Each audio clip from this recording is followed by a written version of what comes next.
está Paulina Núñez en entrevista acá en Mesa Central. Senadora, muchas gracias por la gentileza de estar acá. No, al contrario, muchas gracias por la invitación. Oiga, ¿cómo está la cosa en Antofagasta?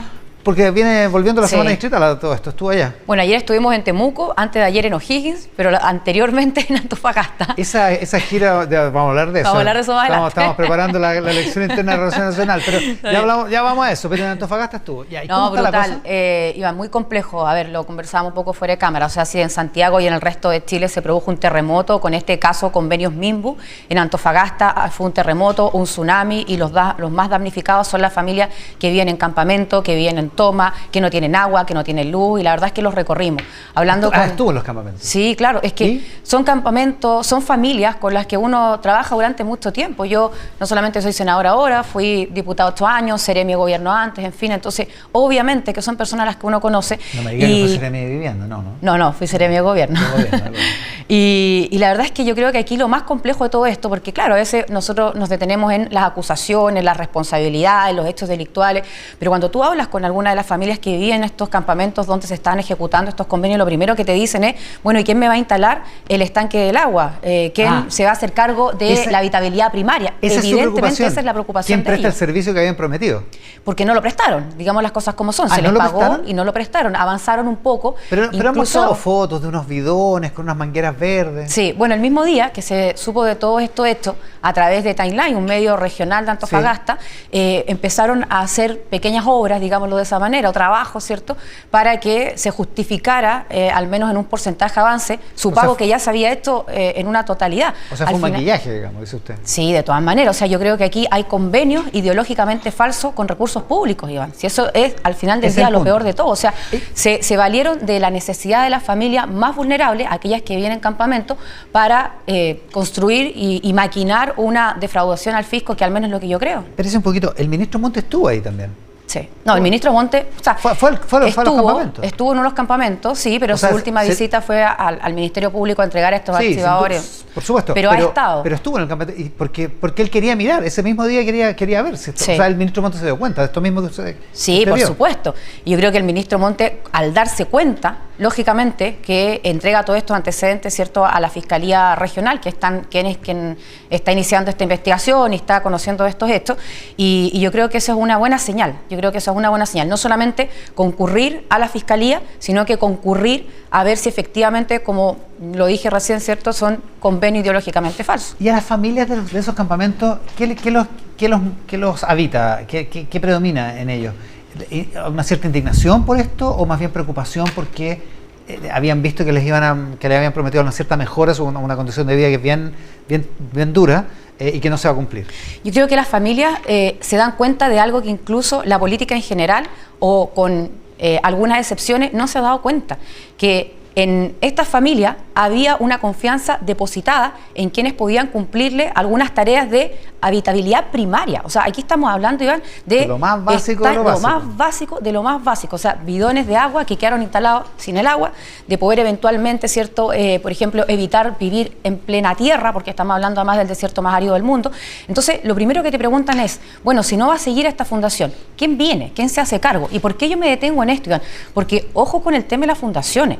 Nosotros creemos profundamente en la labor, digámoslo así, de los grupos intermedios, ¿cierto?, de las fundaciones, de que ojalá lleguen personas jurídicas. Que hay una cierta confusión en la derecha respecto de ese tema en la semana, digamos. Exactamente. Bueno, es que ahí tenemos un problema de fondo, pues a veces se nos olvida qué creemos, qué defendemos, e iremos más adelante a eso a propósito a lo mejor de Renovación Nacional. Pero yo creo que en esto, ojo, hay que separar obviamente aquellas que han terminado ocupando esta figura de las fundaciones para directamente maquinar fraudulentamente con recursos públicos y cometer delitos o eventuales delitos. Entonces, en eso yo creo que hay que, y aquí doy un paso, Iván, porque muchos han salido con distintas propuestas: transparencia y justicia y probidad total. Todas las fundaciones, a propósito de las modificaciones que a lo mejor ahora van a empezar a hacerse o a empezar a avanzar en proyectos que están durmiendo en el Congreso, ni más ni menos que la ley de transparencia, ¿cierto?, 2.0, claro, que todo esto se tiene que conocer y tiene que estar publicado.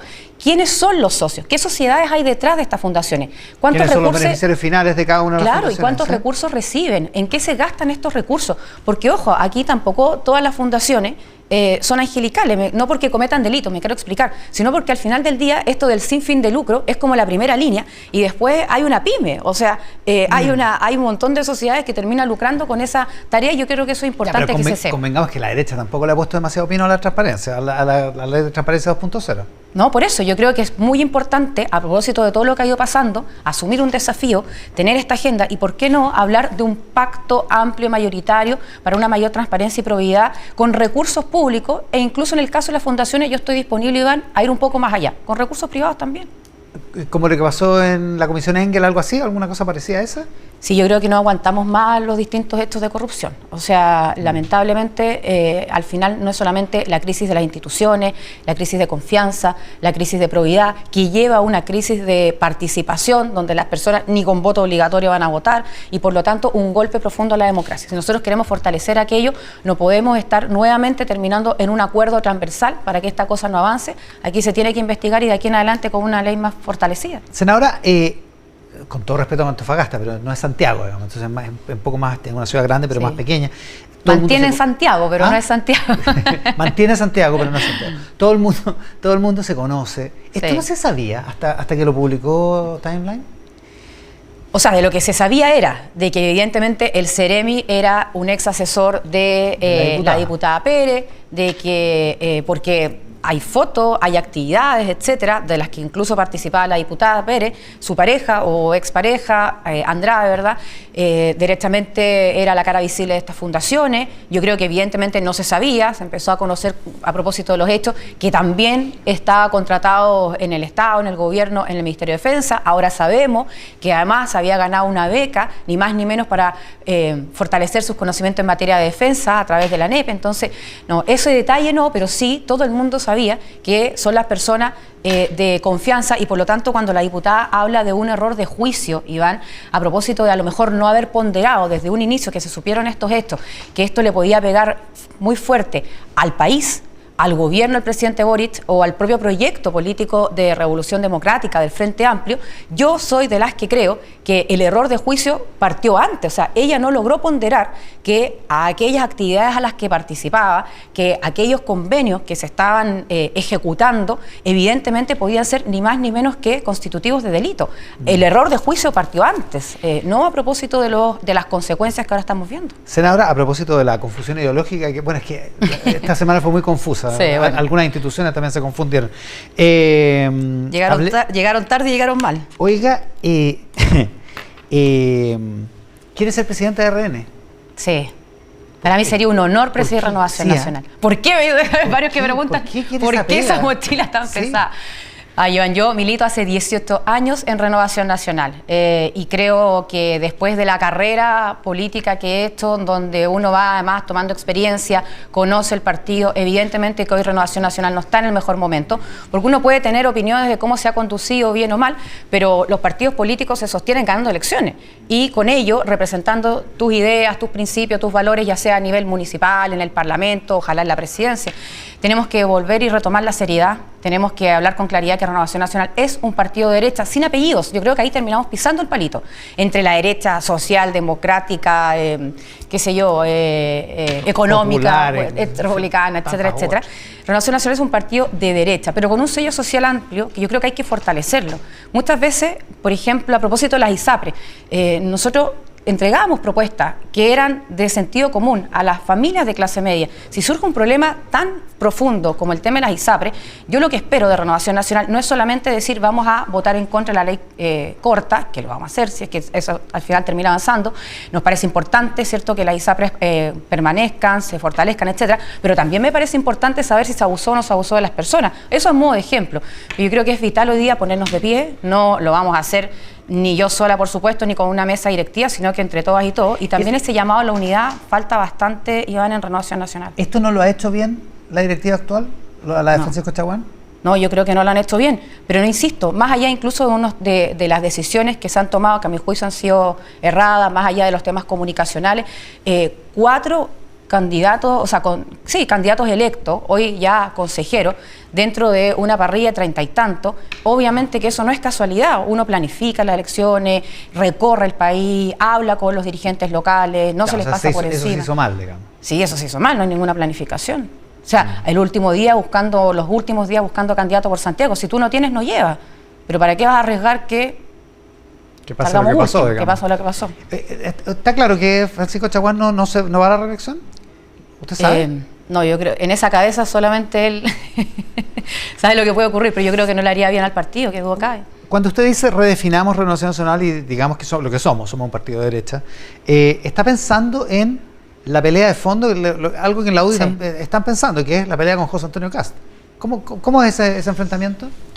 Mira, yo que vengo, lo que te contaba recién, Iván, ayer estuvimos en Temuco, en un almuerzo aniversario con más de 130 militantes, antes de ayer en O'Higgins. Permítame un reconocimiento a Pablo Silva, a William Areva, a los alcaldes, porque cuando uno habla de una desconexión, si hay alguien que está conectado son precisamente los alcaldes a propósito de la crisis. Y tú hablas con ellos y por supuesto que lo primero que te indican es que si corremos a 2 o 3 bandas, con 2 o 3 candidatos de la derecha, obviamente que el que corre con mayor ventaja es el que tenemos al frente, normalmente el oficialismo de la izquierda. Entonces, con republicanos nosotros tenemos que conversar sin duda. No sé si ellos tienen mucho ánimo a conversar, pero me imagino que si José Antonio Kast pretende ser presidente de Chile, no va a ocupar la elección municipal para que su partido crezca a costa de la derecha, ¿cierto?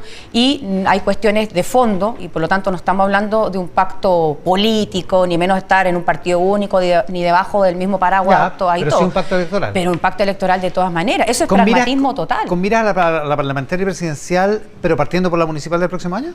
Sí. ¿Eso o sea, es como ineludible? O sea, la gran tarea, si yo llego a presidir Renovación Nacional, es que tengamos un buen resultado en la elección municipal. Ya. Y eso mismo está pensando todo el mundo. Ahora, yo sí creo que una cosa es diferenciarse y otra cosa es andar a la pata y los combos. O sea, yo no puedo pretender que volvamos a gobernar tratando de aunar fuerza cuando estamos en lo público pegándole o tratando nosotros mismos, por ejemplo, a republicanos de una extrema derecha, porque además nosotros mismos nos terminamos posicionando como la derecha cuando a veces, ¿cierto?, somos más de centro derecha que la derecha propiamente tal. O sea, yo creo que hay 30 años tratando de ser de centro derecha. Sí, bueno, pero yo creo que hay que pasar de la palabra a la acción. Y eso concuerdo. Pero yo creo que en eso, pero, o sea, Iván, es no andar a las patas de los combos, pero sí diferenciarse. Ahora, por supuesto. ¿diferenciarse para qué? ¿Para ir a una primaria al final? ¿Una primaria presidencial? Sí. ¿Eso bueno, primero, sería lo lógico? Ojo con algo, yo creo que primero efectivamente falta que pase mucha agua debajo del puente. O sea, qué duda cabe de eso, estamos todavía con mucho tiempo de la elección presidencial. Pero si a mí me toca presidir Renovación Nacional, lógicamente con una primaria quiero llegar con uno de los nuestros. A la primaria. A la primaria, por lo menos. O sea, ¿y esto por qué? Porque, claro, hay 2 o 3 nombres que andan dando vuelta, pero eso también va a depender mucho del resultado que tengamos. Y eso se va a lograr, Iván, si nosotros somos capaces de poner al partido por delante. Y eso significa actuar con seriedad, actuar con responsabilidad, actuar con la claridad de cuáles son nuestros principios y valores, porque al final del día, cuando uno no sabe, Iván, de dónde viene, difícilmente va a pretender llegar a ser futuro a puerto, a algún lado. Oiga, a propósito de eso, en la encuesta Pulso Ciudadano que mostramos ahora, aparece José Antonio, si no me equivoco, me estoy tratando de acordarme de memoria, José Antonio Kast primero, 19 y algo, después Evelyn Matei, un poquito por sobre 10. Y en un alza. Y en un alza sorprendente, Sebastián Piñera con 8,3%. ¿Es opción presidencial todavía en RN? No, yo creo que nosotros, si es verdad, pudimos gobernar, fue gracias, obviamente en gran medida, a la figura de Sebastián Piñera, al presidente Piñera, y no solamente una vez, 2 veces. Pero nosotros estamos decididos a competir con alguien nuevo. O sea, que duda cabe que darle tiraje a las chimeneas no solamente tiene que ser de la dirigencia de los partidos, porque al final es eso, Iván. Si tú pretendes ponerte de pie y obtener un resultado distinto, no puede ser con los mismos que iban conduciendo el buque. Y que terminaron estrellados, al menos heridos. Entonces, no sería una buena noticia tener que recurrir a una figura como Piñera. No, yo creo que, no sé si más que una buena o mala noticia, yo creo que hoy tenemos perfectamente la posibilidad de competir con personas nuevas, con una generación distinta. Ahora, yo sí quiero reconocer algo tanto del presidente Piñera como de la presidenta Bachelet, a propósito de esta encuesta, que a algunos a lo mejor le llama la atención. La verdad es que a mí no me llama la atención, porque evidentemente que detrás de esas alzas hay un reconocimiento, por ejemplo, a cómo se enfrentaba, en este caso, la emergencia. lo hablaba recién, recordaba, ¿cierto?, haber visitado San Fernando, Santa Cruz, en fin, pero acá que duda cabe que el gobierno, no solamente, y hoy día había una columna de Valenzuela que me gustó bastante, la verdad, porque decía, no solamente han metido, perdónenme la expresión, pero nos metieron las patas, metieron las manos, ¿cierto?, pero metieron las patas. La columna de Cristian Valenzuela, Cristian republicana, en La Tercera. Sí, a propósito, pero muy, muy clara, digamos, lo siguiente, para no arrogarme como si fueran ideas mías, pero que las comparto profundamente, porque al final, el no estar preparado... Se está poniendo en la buena con republicanos, sí. De verdad, ya. Veo que va en serio, digamos. Oye, pero avanzamos en algo en esto. Mira, yo creo que en el caso del gobierno insisto, del presidente Piñera y con otras cosas respecto a la presidenta Bachelet, que es al final lo que yo creo que valoran hoy las personas y echan de menos, es que en el caso del presidente Piñera había una planificación, se enfrentaba a una crisis, se llegaba inmediato. Hemos visto un montón desde videos un poquito más con humor, ¿cierto?, del presidente Piñera, hasta algunos memes, en fin, de haber estado en terreno mientras el presidente Boric estaba en la Antártica. Pero el presidente estuvo en terreno la semana pasada.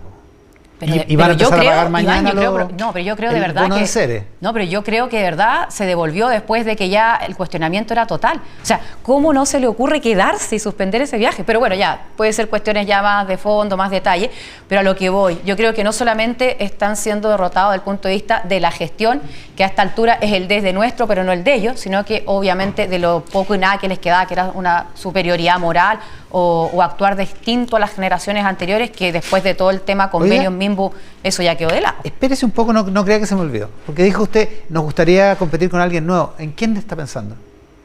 No, por eso yo digo que aquí todavía falta que pase mucha agua bajo el puente. Porque la UDI ya tiene a Evelyn Matei, tiene un liderazgo claro, tiene a Rodolfo Carter también en las encuestas. Va a estar buena esa pelea. O sea, ¿a quién de los dos? Sí, pues va a estar buena. ¿Y en RN no? Bueno, a mí me gusta, yo creo que ambos son buenos candidatos, yo creo que es una primaria en donde cuando tú tienes buenos candidatos... estoy preguntando por los de la UDI, estoy preguntando por los de RN. Bueno, yo creo que en RN todavía falta, a mí me hubiese encantado, y lo quiero decir con todas sus letras, que Germán Codina, que va a ser el primer vicepresidente de nuestra lista, hubiese podido competir. No sé si todos saben, pero él hoy día en la actual Constitución, ¿cierto?, no podría, por no haber nacido en Chile y ser hijo de padre extranjero, pero bueno, ha hecho toda su vida, imagínate, ya fue alcalde y por lo tanto elegido democráticamente. Lo que quiero decir es que a mí todavía este proceso no termina y yo creo que sería un tremendo candidato para Renovación Nacional y yo no lo doy por descartado, al contrario. Oiga, hablemos de pensiones. Fueron los diputados de RN a hablar con la ministra Jara y se fueron indignados porque ahora la ministra les ofreció 2 puntos de cuentas individuales en vez de, no sé, RN quería 6. ¿Hay posibilidades de acuerdo? ¿Lo ve posible usted?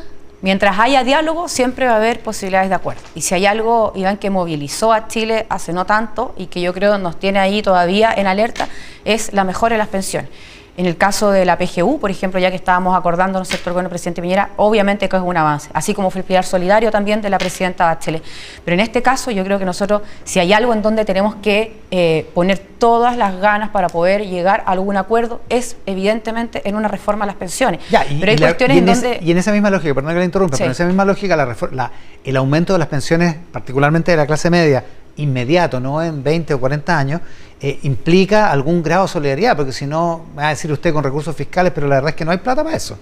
Tampoco hay reforma tributaria todo esto. Sí, bueno, pero en el caso de las pensiones, yo creo, insisto en esto, que para nosotros es vital, por ejemplo, la propiedad de los fondos. Y no es solo, convengamos en algo, no es solamente para nosotros, me refiero a la oposición. O sea, sí hay una iniciativa que Bernardo Fontella lideró, ¿cierto? Pero hay una iniciativa que logró reunir miles y miles y miles de firmas y ahora en esta segunda etapa también es aquello. Por lo tanto, pero esa es la cuadratura del círculo, porque no pueden ser los fondos totalmente personales e individuales y heredables y al mismo tiempo la mejora de las pensiones actuales. Es imposible eso. Sí, pero yo creo que hay herramientas para entender bien una solidaridad. Por ejemplo, algunos hablaban de un seguro de longevidad, al punto de que si uno se queda sin recursos y todavía te quedan años de vida, bueno, en ese momento se active, ¿cierto?, ese seguro y por lo tanto pueda seguir recibiendo obviamente alguna pensión.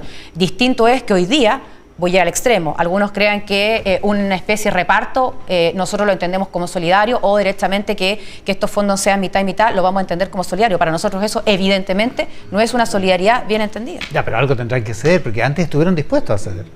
Sí, yo creo que efectivamente, insisto, o sea, hoy día no está resuelto, pero al menos desde Renovación Nacional, nosotros por supuesto que tenemos ánimo de poder seguir dialogando y lograr algún acuerdo en esta materia. Oiga, una última cosa, Aparece la senadora Gatica, no sé si en el Mercurio de ayer o en el de hoy, pero sí, en el de hoy. En el de hoy. Lo leíste temprano.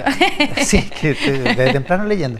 Aparece la senadora diciendo que quiere que RN se retire de la Comisión por la Paz y el Entendimiento. Sí.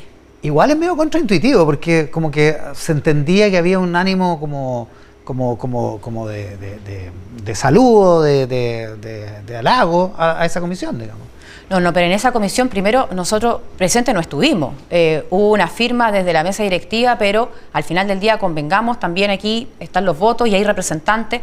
A propósito de la senadora Gatica, yo estoy de acuerdo con esa postura, también la firmamos a propósito de que algunos senadores hemos estado pidiendo insistentemente medidas más concretas, porque al final, ¿qué nos pasa, Iván? ¿Qué nos pasa? Yo vengo llegando de Temuco. ¿Qué nos pasa con estas comisiones, mesas de trabajo, mesas de diálogo? Si el gobierno hoy día perfectamente podría tomar acciones y dejar de dialogar tanto con tal de que se vea un resultado más concreto versus miren, 2 años más, vamos a entregar un informe y vamos a ver, o sea, yo creo que si de algo están cansados de la Araucanía es precisamente de esas mesas de trabajo, de diálogo. Entonces, sin duda, y es un escándalo que hayan herido a 2 agricultores esta semana en Victoria. Y en el caso de la senadora Gatica, ¿cuál es una solicitud más concreta y de la que nos hemos hecho parte como bancada?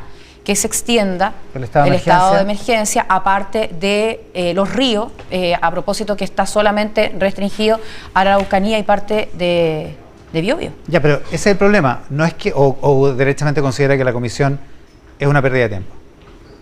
No, claro, nosotros no tenemos ninguna confianza en el resultado que pueda salir de esa comisión más allá que un buen informe. Si el gobierno hoy puede tomar medidas concretas, por ejemplo... O sea, si usted hubiera sido presidente de RN no habría ido a la firma de eso, porque una de las gracias que tuvo es que había 19 partidos políticos representados. Sí, pero de esa... ¿No habría ido? No, yo creo que no hubiera ido. Y no hubiera ido, ¿por qué? Porque si hay una representación de nuestro partido en estas regiones es precisamente a través de nuestros alcaldes, los parlamentarios, el propio gobernador con el que estuvimos ayer. O sea, yo creo que nosotros tenemos disposición a sentar en una mesa, pero mira, Iván, la disposición a dialogar, a lograr acuerdos, que es profunda y originaria de nuestro partido, no puede ser a costa de cualquier cosa o aprobando lo que tú no estés de acuerdo. Y en esto yo creo que no es necesaria una comisión cuando el gobierno tiene las herramientas para tomar acciones ahora. Senadora Núñez, muchísimas gracias por la gentileza. Muchas gracias, estoy muy bien. La senadora Paulina Núñez, esta mañana acá en Mesa Central.